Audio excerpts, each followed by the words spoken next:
Uh, Welcome everyone. Welcome to uh, CIBSE Heritage Retrofitting and Intelligent Building Group webinar. Today's topic is vernacular intelligence, natural insulation materials for traditional or historical buildings. Uh, I'm going to share my slides now. So Today we're having we're going to have three uh, presenters. Myself, Soki from Historic England, and Valentina from UCL. The topic today is uh, natural insulation materials. So it's vernacular intelligence is what we are focusing on. Hopefully, this will be one of the first session on vernacular intelligence. There are other intelligence elements we could explore, but today we're focusing on natural insulation materials. So as we mentioned, we're going to have three presentations. The first presentation is from me. I'm just going to give a very brief overview. I'm a beginner in heritage retrofitting, just learning from you guys. We looked into vernacular building retrofitting from academic perspective, and acknowledge that people are co-involving with building. We could learn so much from vernacular building for future zero carbon transitions. And we need to learn from monitoring and modeling of building performances. However, there are limitations in modeling and monitoring, for example, uncertainties in numerical values, human behaviors, and climate change. That is a broad context of vernacular intelligence. And today, my presentation here is based on a desktop research report for Historic England on uh, natural insulation materials for traditional buildings. However, if you like to see what is the next webinar on vernacular intelligence, please feel free to get in touch with the community, and please feel free to leave your comments in the chat area. Firstly, we for this desktop research, we looked into thermal insulation materials market share and categorizations. And from these top categories, you can see for organic uh, plants or animal-based materials only occupied less than 1% of market share of insulation materials, majority of stone wools, glass wools, polystyrene, for example. So for the organic plants or animal-based materials, the key categories: wood fibers, sheep wools, hemps, miscanthus, cotton, cork, flax, straw, and reed, for example. And from this diagram, we looked into thermal insulation materials for natural-based insulation. So there's a key kind of market available product we identified. It's not exhaustive, but it's just for kind of categorization. It seems most of the natural-based insulation materials have super insulation performances. And we also looked into some lab-based materials. They're also quite good compared to synthetic materials. We, apart from insulation, we also looked into fire classifications from not exhaustive complete list, but from our research, the key barrier for natural-based insulation material is fire-proofing performances. So very few products can reach Class A categories. That is prevented quite a few projects using natural insulation materials. That is a broad kind of literature view. And also in 2022 last year, we developed a focus group discussion. So we have 19 focus group member from conservation architect, surveyor, conservation contractors, academics, insulation, specialists, mycologist with varied years of experiences. So we developed a set of questionnaire just to see what is their practical experiences. 4 is most experienced, 0 is not at all. So you can see most of the people kind of rank themselves as moderate or little for various different type of materials. Wood fiber and hemp and sheep wool looks like most commonly practically used. And also we ask question about compatibility for different materials for historical traditional buildings. That is ranked very high. It's all above moderate and close to very compatible. So again, wood fiber, hemps, and compressed straw, that is come up quite higher, but all above two moderate, close to very compatible. And then we ask the question, which building elements require insulation for historical building, traditional buildings? So there's roof is ranked highest above 3, so above very kind of really need the insulation, and then followed by wall, floor, and window and doors. And also we ask about potential flood risk, water damages, salinations, damage in coastal area, and then the few materials kind of close to a very high risk for the insulation, natural-based insulation materials for historical building. And then we ask about likelihood of the maintenance issues. So there are few materials above moderate, think, for example, compressed straw and cotton rank quite high, rank as very highly, moderately can need maintenance issues. Last not least, we ask about health and safety concerns. That is ranked very low. It's all below little based on the 19 experts from this survey. So that is kind of very quick overview of our desktop research. And we also developed monitoring and modeling strategies. I'm not going to show today. I will give this screen to Soki and Valentina to present their exciting research. Finally, but not least, thanks to John Williams from Historic England for commissioning this desktop research. Okay, so that is my presentation. So next, I hand over to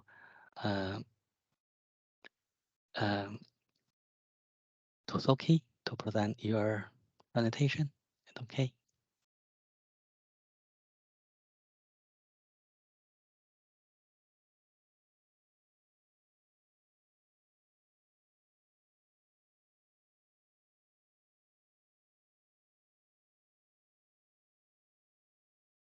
You're on mute.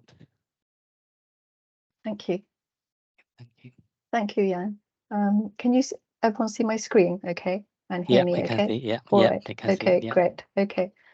So so this talk is about a case study of a Victorian terrace house where working with Dr. Paul Baker from Glasgow Caledonian University and Bolsover District Council, we assessed the moisture risk after installing internal wall insulation by a combination of long-term monitoring and hydrothermal modeling. So for heritage buildings, when carrying out retrofit, the main principle is to understand your buildings in the round, and moisture risk is determined by a range of factors, which I think Valentina will talk about more in detail. So it could be from the materials, the construction, the build quality, the occupancy, the form, and the location. So potential problems are damage to fabric and to human health. As we know, construction and materials of traditional and modern buildings are very different, and this affects their hydrothermal behavior. So this is our case study house. It is situated in the Grade 2 listed New Bolsover Model Village in Derbyshire, and in 2011 we had the opportunity to work with the council to measure the impact of thermal upgrades that they were carrying out and to install long-term monitoring. The house is east-west facing with varying degrees of exposure. The orientation and the exposure had a really large impact on the hygrothermal behavior of the walls, as I'll show you later. And the building is typical of a lot of like dwellings, English dwellings in type of form and construction with 9-inch solid brick. We installed two types of internal wall insulation systems. On the ground floor, it was an impermeable foil face PIR insulation, finished with plasterboard in two variants. And on the first floor, we installed a vapor permeable wood fiber insulation sandwiched between a lime plaster parge coat applied to the brick and a finishing coat of lime plaster.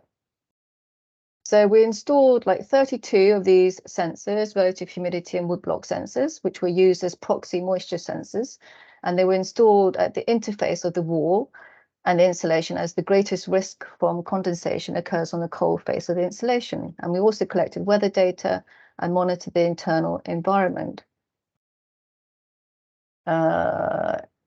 So just in terms of what kind of our findings, we found that the interface relative humidities show variation between the elevations and slight differences between the two internal wall insulation systems, but the two are actually broadly similar, though the humidities for the PIR insulation are slightly lower. So the red line here is the gable wall, which is the south-facing wall, which has the least amount of exposure. The blue line is the front, east, which has sort of mid amount of exposure, and the green line is the west-facing wall, which is highly exposed. And so you can see clear seasonal cycles with high conditions in the winter here, and then it dries out in the summer to safe levels. However, as you can see, there is this sort of very gradual increase in humidity levels over the 7 years of monitoring, and the gable wall, which is the red line, which is the most sheltered elevation, is slow to dry out after a rain spell, which shows consistently higher conditions in the east and west elevations. The west elevation here, really, I just put this in to show that the impact of the solar gain on the different elevations. So the west elevation is the red line here, and which explains why the west elevation actually performed the best out of the three walls. The slight difference between the two systems are probably a consequence of the moisture buffering behavior of the wood fiber insulation, which is how it's designed to perform. So you can absorb large quantities of moisture at high humidity levels, but takes longer to dry out. But it does dry out. So we've got here in this graph the moisture storage functions of the wood fiber insulation, the lime parge coat, and the PIR insulation. And as to be expected, the PIR insulation, which is the red line at the bottom of the graph, has the lowest moisture absorption characteristic, as it has a high vapor resistance. Furthermore, we wondered whether the application of the wood fiber system, whether that influenced the moisture conditions. It's a wet system with a specified parge coat of 9 millimeters. However, at New Bolsover, the interface of the brick was really quite uneven, which meant that thickness varied up to 25 millimeters. And we also think that there was insufficient curing of the lime parge coat. The specification suggested 1 millimeter per day for drying, but we felt that was too short, as lime is, well known for taking a really long time to dry. And also it was obvious from the contractors that it was the first time they were working with lime, and it was obvious that it added too much water to the mix as well. So there were different issues. This table here is just is to show that we also took a kind of a risk-based approach in terms of looking at the data. And these are the kind of thresholds of risk. Green means good, yellow means, okay, and red means, well, actually quite high potential risk. You'll see that the west elevation, which is these columns here, this is the PIR, the wood fiber here on the first floor, and these readings are on the west elevation. You can see from the larger amount of green squares on the west elevation that it's relatively doing okay, whereas on the gable elevation, which is the shelters elevation, has a greater number of red data points. And also you can see the differences between winter and summer.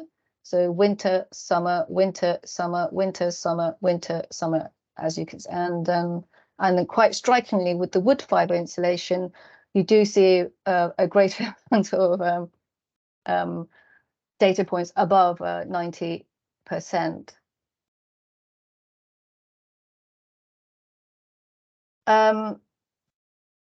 So because of these high moisture conditions, we just wondered whether there was any kind of potential for mold growth. Hello? Did someone ask a question? Should I carry on?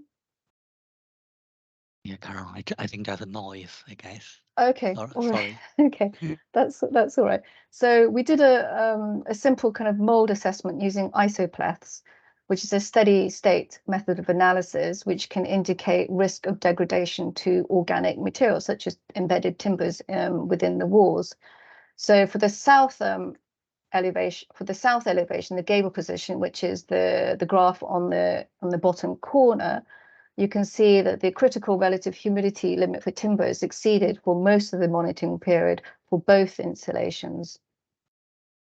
However, this potential for mold is, to be honest, is actually largely dependent on whether there's food available, nutrients available, and the duration of exposure. And obviously, in real life, under dynamic conditions, plots of steady state may not be truly reflective. So it's difficult to really establish whether there is really a potential for mold growth. And also lime plaster in particular is an alkaline system, and it's supposed to be inhibitive against mold. So as a result, just to double check everything was okay, we took core samples of the insulation systems. We didn't see any kind of problems. We also did a co-heating test and measured the U values again after 5 years later, and we didn't see any difference in the thermal performance, indicating that the insulation systems haven't deteriorated. We also monitored the room conditions, the temperatures and relative humidities, and they were generally within the acceptable range for comfort and health. So in terms of the occupants, we didn't feel that there was really any risk to their health, with the exception of the bathroom, which is understandable. And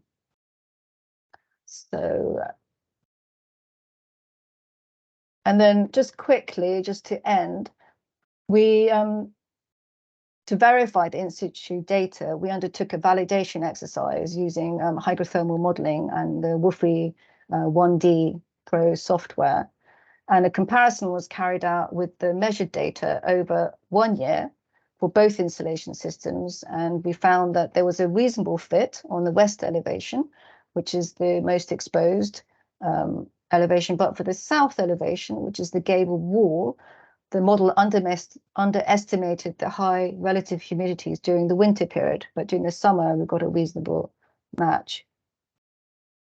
And the same pattern was shown for the PIR insulation.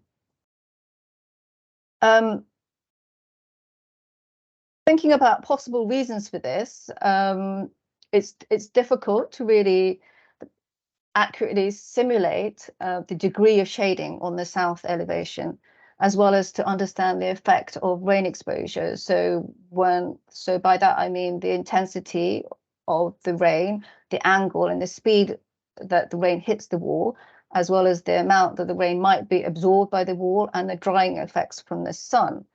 And that difficulty is highlighted in these two graphs, where the rain adherence factor was modeled using different rain adherence factors.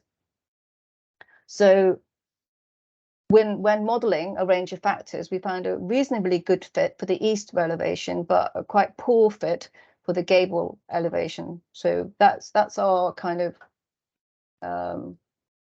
best. That's possibly kind of the reasons behind the discrepancy. Further, what do we know exactly about the material properties? You know, as I mentioned, we don't know the rain absorbivity, the desorption, its permeability, etc. How the moisture moves through the wall. And lastly, we sort of tried to look at possible mitigation strategies. So we looked at whether if we added different types of renders using climate files up to the year 2100. And from here, for example, this table here shows the data from Oban in Scotland, which is one of the most exposed locations in the UK, lots of wind-driven rain, etc., etc. And we found that there was a 10% reduction in humidity at the wall wood fiber insulation interface, from a wall that has no render to a wall that has lime render. So we have no render, lime cement, a water repellent system type of render, and lime render. We also looked at varying thicknesses of insulation on the effect of the different locations up to 2100.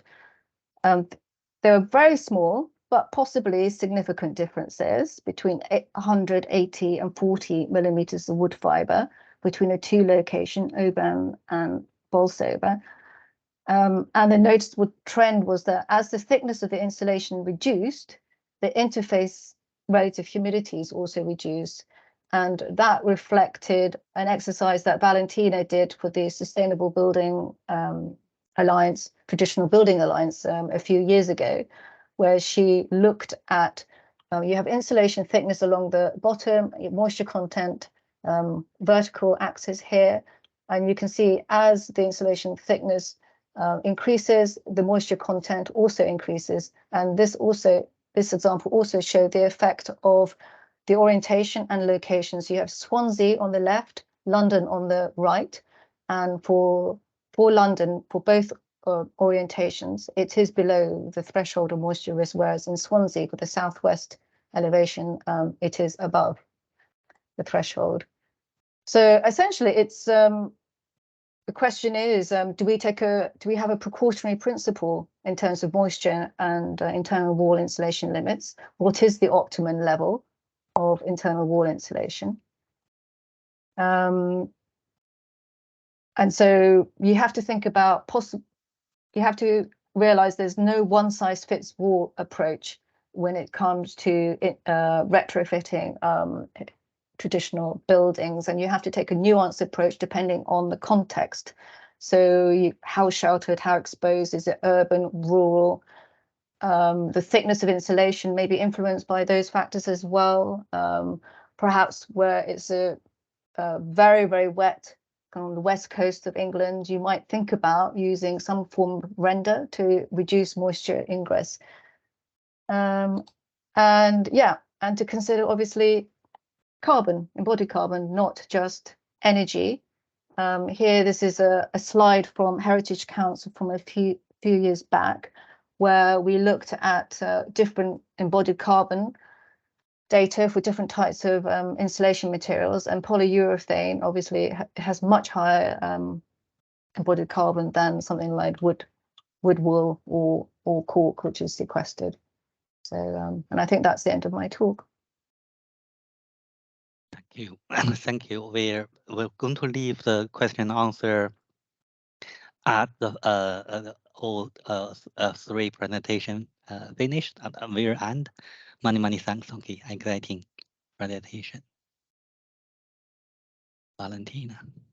Thank you, Soki. That was a great presentation, and thank you, Jan. That was a great introduction. So Thank you. I'll try and present. Let me turn to show the other screen. Can you see my screen? Yeah. Great, thanks. Yes, I'm going to briefly continue what Jan and Soki have introduced, which was written. So I need to introduce myself. I'm a lecturer at the UCL Institute for Environmental Design and Engineering, part of the Bartlett, and I'm also the technical director of the UK Centre for Moisture in Buildings. So today I'll give a few. I'll briefly discuss about principles that we have set out, principles for moisture control, and open up the discussion on how to bring these principles into practice, particularly when we think about scaling up retrofit. I'll have a focus on natural material for traditional buildings, but also on other aspects. So just briefly, I want to mention what the UK Centre for Moisture in Buildings is. The aim of our centre is the development of a moisture-safe built environment. So we work in a rigorous and transparent manner together with academia, government, industry, and the public to substantially improve the way moisture risk is understood and managed in the UK. So if you want to know more, please feel free and have a look at the website. We have a newsletter and working groups, so you're welcome to join. So talking about moisture balance, the benefits of a moisture balanced building are, well, can be summarized into two main benefits on durability of the fabric and health of occupants. Something that comes to mind is comfort, weather protection, extended building lifespan, so help within a circular approach, reduce maintenance and replacement of components, reuse of building materials as well at the end of the lifetime. So a moisture balanced approach can help on a net zero strategy and can help towards more durability and health. However, what we often find out is that there isn't a moisture balance in buildings, so we can have issues related to health and issues related to durability. And overall, 27% of households reported the presence of some damp or and/or mold patches on the walls in their home or ceilings in their home. And this is from the Energy Follow-up Survey, which is available in the base, which now has a different name, but in the website of the Department of Energy and Net Zero. And something very important is that it's cost like 1.4 billion per year is the cost to treat those people who are affected by poor housing. And these are first-year treatment costs alone. So it's not the extra costs, which are a long-term cost. So it's a really big, like moisture imbalance is a really big issue. We need to consider that for the future of our buildings and for the future of the UK. These are some expressions of moisture excess. We can find, if you have a moisture excess indoors, we can find mold growth, or even if we have moisture excess at cold spots, we can find surface mold, or we can find damp patches. So these are just examples of what we find in terms of moisture imbalance, and this is what we don't want to have whenever we retrofit a building. So this is not just valid for natural materials, it's valid across all the insulation system, all the retrofit systems that we are considering for the building. We need to provide a moisture balanced approach. So the best way to ensure moisture balance is by adopting a whole building approach throughout the construction process. And I'm sure you know what a whole building approach is, and it's the combination of fabric, people and services, understanding, considering the contextual element, including geographical location, occupancy, past history, and possible future changes of the building. So what we have done to sort of distill the whole house approach, whole building approach, and translate it into a moisture balanced approach is to identify 4 principles. So the 4 principles that we have identified are context, coherence, capacity, and caution. And I go into detail with on this. This is set out in the British Standard 5250, the latest update. So we hope that the construction industry will start using this principle more and more, particularly on retrofit, but also on new build. Something that is important to remember is that moisture safe design cannot be separated from other design issues. So we need to balance moisture safe design against other key design aims, heritage, values, community, energy, carbon, health. So it has to be part of a bigger picture, again, a whole building approach and an approach that considers an integrated approach. So one of the challenges we found is how to ensure moisture balance at scale, because well, we've seen the amazing work that Historic England and also other heritage organizations have been doing, but it's quite of a specialist approach. So we've tried to have some general principles that can guide a moisture control approach in a day-to-day retrofit of buildings.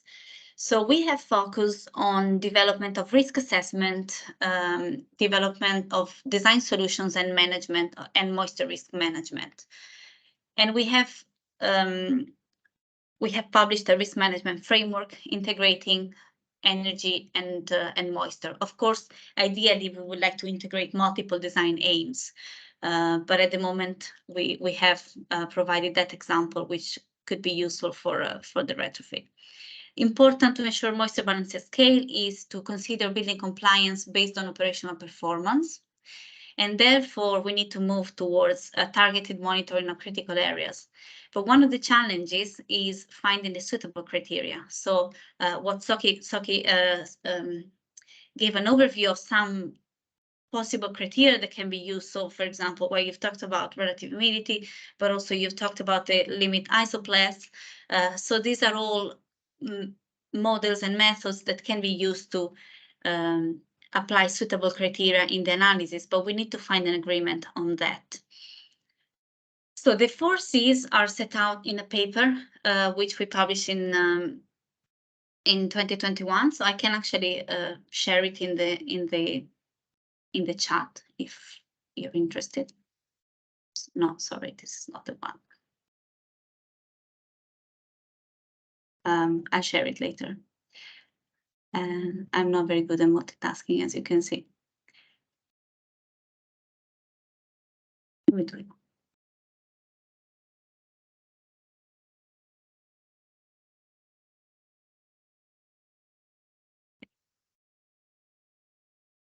Yeah, so this framework set out first the 4 C's. So it's based on these 4 C's of context. So considering geography, form, material and construction methods, conditions, use, and occupancy type. And this is mainly important in the assessment and planning stage. So assessing the context of the building and devising a compatible overall approach. Then we need to consider coherence. So coherence, we mean compatibility of moisture approach between existing materials, existing systems, and new materials, new systems. So that's really important. Thermal coherence, so having a coherent thermal envelope that doesn't have any gaps, any bridges. Air tightness, so providing a coherent approach to air tightness of the fabric. Weathering and waterproofing, ventilation, heating, and the combination of ventilation, heating, and insulation. So this is about the interface. So the devil is in the detail, and the devil is at the interfaces. So we really need to consider coherence, and this is very important during the technical design and specification stage.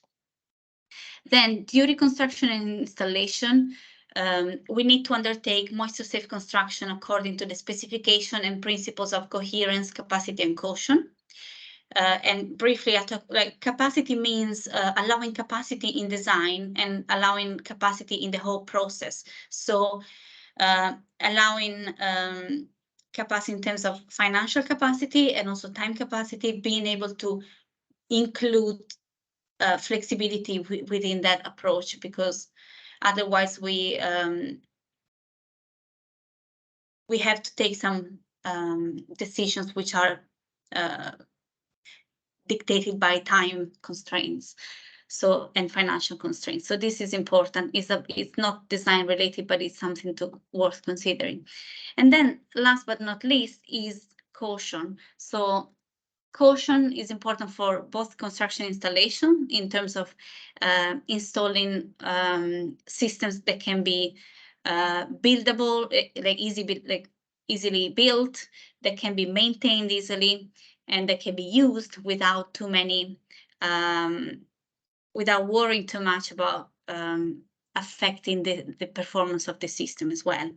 And then something that is very important for the handover and use is we can implement some measure of cautions, for example, monitoring and feedback. So monitoring, I hope it will become more and more relevant in the retrofit of existing and particular traditional buildings, and that should be, and this is why before I was saying that we need to have performance-based operational performance criteria.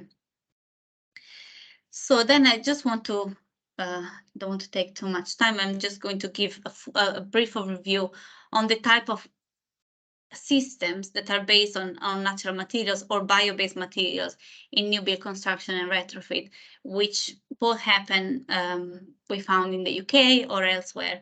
And I think what is really important to show is that natural materials can be used in new construction, can be used, for example, here we have hemp and lime. Here we have a modular type of wood fiber installation. Again, we shouldn't discard the use of natural materials even in digital construction. They are perfectly suitable for future techniques and technologies. And this last one is a passive house cottage made of straw bale.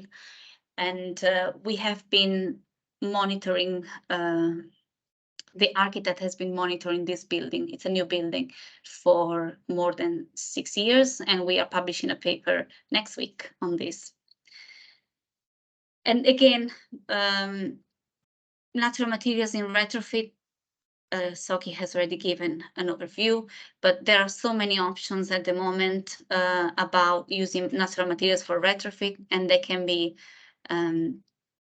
they can maintain the heritage value of a building. They can be suitable for a number of different applications. Something that I want to mention here, so we've done all these buildings that you've seen here are buildings that we have worked on, and we have data for long-term studies. So we are publishing a paper on the stone-based stone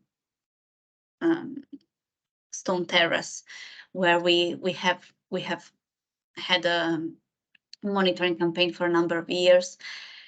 Something that is important that I would like to stress is that we don't need to over-insulate. That's really important. And with natural materials and with modern materials, and conventional materials, there's no need to be very extreme in the U value. We can accept a higher U value, but that U value that is enough to provide us comfort and the comfortable heating and the comfortable surface temperature. So hopefully we'll see more examples. Some of these examples had higher levels of insulation, others have lower levels of insulation, and of course less insulation, it's safer.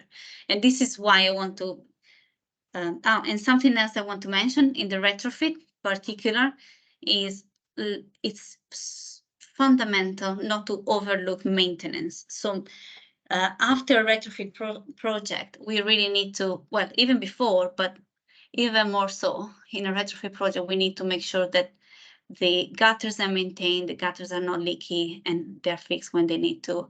The pointing is line-based and allows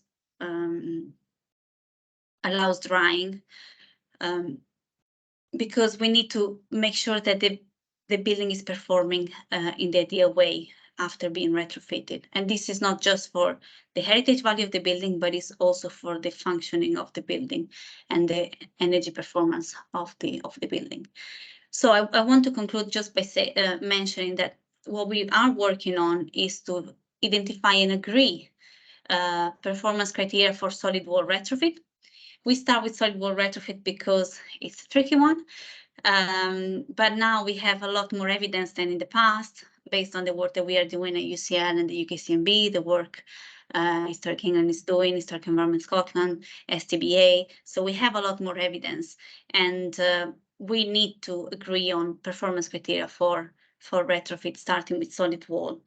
And we need to find criteria that look at minimizing the risk of mold growth, both at surface and interstitial, spalling, frost damage, and salt damage, for example, as you see in the picture, wood rot of timbers, and corrosion if we have metal elements. And something that is important is that moisture risk management needs to consider the systems installed and the as-built in service conditions. So just to mention what Soki was saying before, when she mentioned, okay, like about the fact that some systems have more lime and therefore it's alkaline and therefore the risk is lower. This is what I mean as a systems approach. So thinking not just of the material, it's wood, cellulose, phenolic, or any material. It's really important to see how the material fits within the whole system, and also how the material is compatible with existing wall. And also we need to start thinking more about what happens if we have penetrations in the insulation, what happens if there is a leak, there is a spillage, what happens if there is a gutter leaking. So can we control these, and can we minimize those risks? If we can't minimize those risks, how can we mitigate these risks? So can a building dry out after there is a damage? And this is something that I would like to stress, not just thinking during design, but also thinking the future.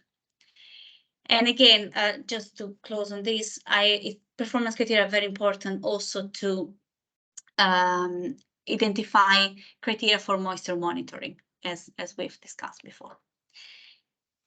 So to wrap up this part on natural materials, I just want to mention that natural materials allow moisture transfer, but they're not all the same. So I think it would be great if we start discussing the different materials. Even conventional materials, some of them, they allow vapor transfer, but they're not all the same.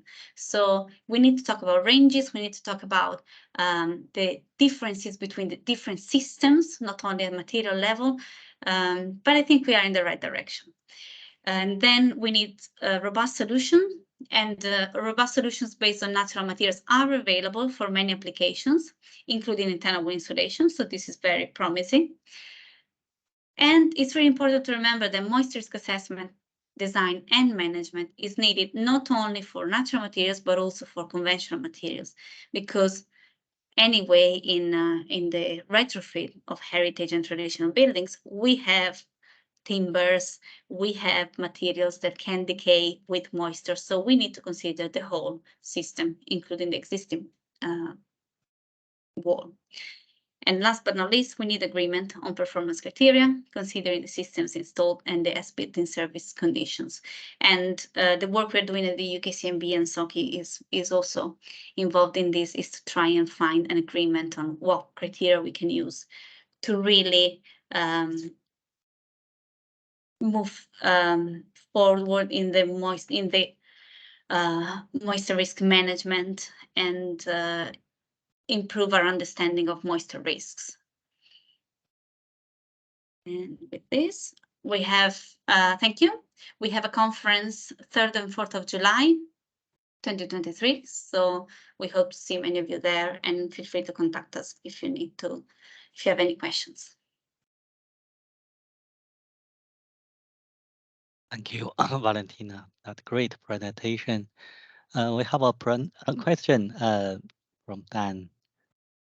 It's about sash roof. Yeah, they say that. Yeah. Yes. So I don't know exactly what is the air tightness of that project. I believe there will be membranes under the thatch roof. I was focusing more on the walls and on the moisture risk assessment. The monitoring was done by the architect, but I think I'm sure there is information in the Passive House Plus magazine. So if you look on Google, there should be more information on that. I can look it up now and share, hopefully, the right link.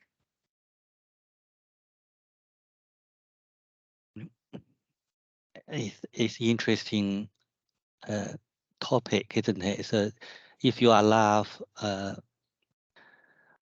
absorption of moisture or natural kind of evaporation from natural materials, you need to allow more air passing through the area. So it's really against air tightness unless it's on a specific design area. Yeah. So for example, actually the straw wall and the thatch roof, yes, it has air goes through the thatch roof. That's why you need membranes. But membranes, there are plenty of membranes that can allow vapor to transfer, but they stop air movement. So it's possible to have a moisture balanced roof without having airflow. But it's and for example, something that we can also see, for example, the walls of this building are lime rendered and lime plastered, and lime allows vapor transfer, but doesn't allow air transfer, so provides an air tightness layer. Of course, to be able to have a passive house level air tightness layer, we might need a thicker. So I can see. Okay, so the final air tightness was 0.87 air changes per hour. Or can say it's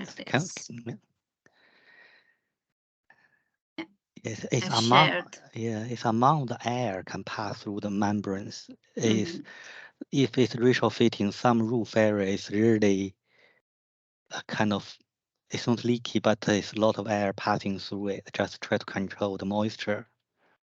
Yeah, I think one important part is when we talk about retrofit, we need to provide ventilation. So we are going to change the air tightness level of the building, and in past 2035, for example, it's written clearly that is one of the key points is that if we retrofit, we really need to think about how to provide purpose provided ventilation so that we have air transfer.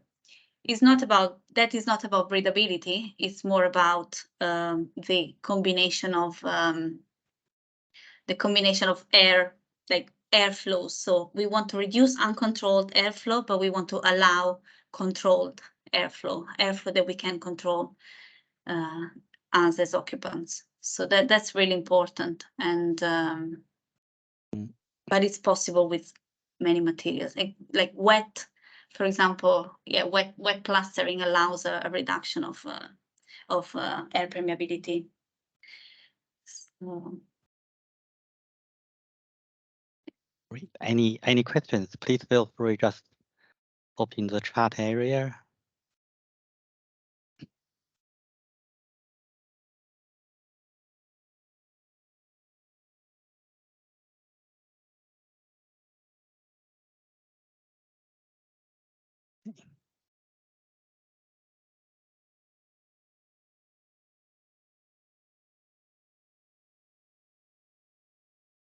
Can I ask you a question, Soki? For your moisture content, proxy in the timber. So you put the probe into the timber. Did you compare that with air, kind of relative humidity? I know it's not exactly the same thing. So if using timber as a proxy, how accurate it is compared to other materials or air gap? I think you're on mute. Okay. Yeah, sorry. Yeah. I didn't show the graphs of the woodblock moisture sensors just because of time and the number of slides. But essentially, they both indicated the same kind of conditions in terms of the effect of the orientation and the effect of the different elevations and exposure to climate. The woodblock moisture sensor, I suppose, we used it really as it's converted, so it measures resistance, and then we convert it to woodblock moisture contents. And we used it because often a lot of old buildings have embedded timbers within them, and it is almost like a early warning signal. And so that's why we use the woodblock moisture sensors. And also we thought that they would be useful if in any instant the relative humidity levels at the interface reached 100%. The woodblock moisture sensors would actually continue to increase, yeah, to read essentially, whereas the relative humidity sensors would just sort of stop. Yeah. So yeah, it's very clever. it's really and it's like really cheap. Yeah, because it's just it's it's really cheap. It's just a block of wood with like a few nails and some wires, compared to like very sort of like expensive Honeywell relative humidity sensors. So affordability. But it's not suitable if you're if you know that the building is in a very, very wet environment. It's not suitable at all, because we've tried it down in Cornwall, St Michael's Mount. We've tried using the woodblock sensors, and we basically got we did get data, but they were meaningless because they were really just like above 30%, and once it goes above 30%, they're not reliable. You don't know what it's saying, and because it's too saturated. It's maximum. It's maximum. So I mean, but Bolsover, Midlands, it's like an average climate within the UK. So we, that's there you go. Yeah. There's another question for you, Sophie. About co-heating. If you're undertaking the work, would you use the co-heating test, or use a different way of assessing heat loss? So what other way of assessing heat loss do you mean? I mean, I know that we use the co-heating test and we use U-value measurements. And I think on the whole, co-heating tests are probably much more accurate than individual U-value measurements, which are largely, they're helpful as an indicator, but they're really one reading in one spot in time. And in terms of the number of locations that you might only take one or two on a wall, how representative is that in terms of the heat loss? So kind of a heat loss coefficient actually is the best way to go, I think, better than U values. But U values, we did it as well just because it gave you a sense of the difference performance values of each elevation and each element as well, rather than just the whole house. But I'd be interested if you are suggesting that there is another way of doing it. That would be interesting, Caroline.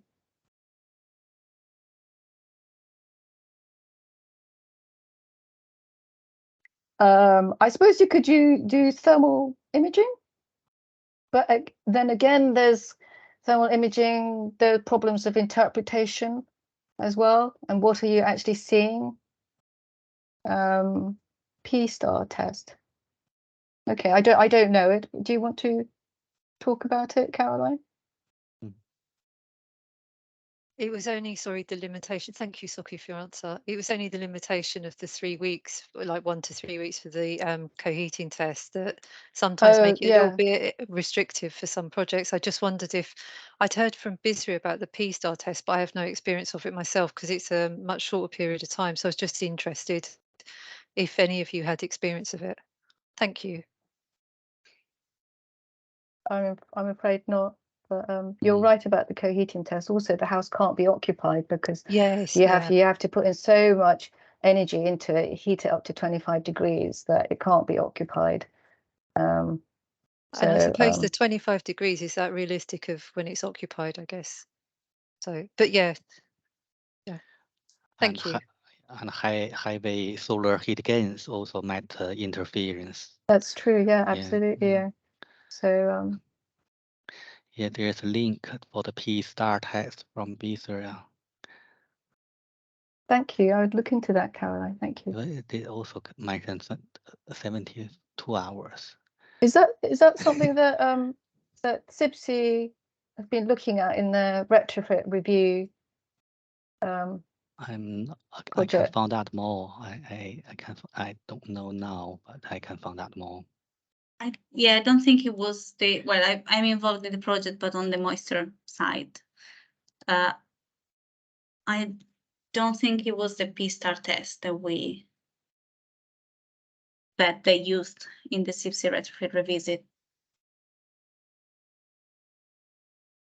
Okay, we are about 2 minutes overrun, but really enjoyed discussing with you. Any other questions from the audience?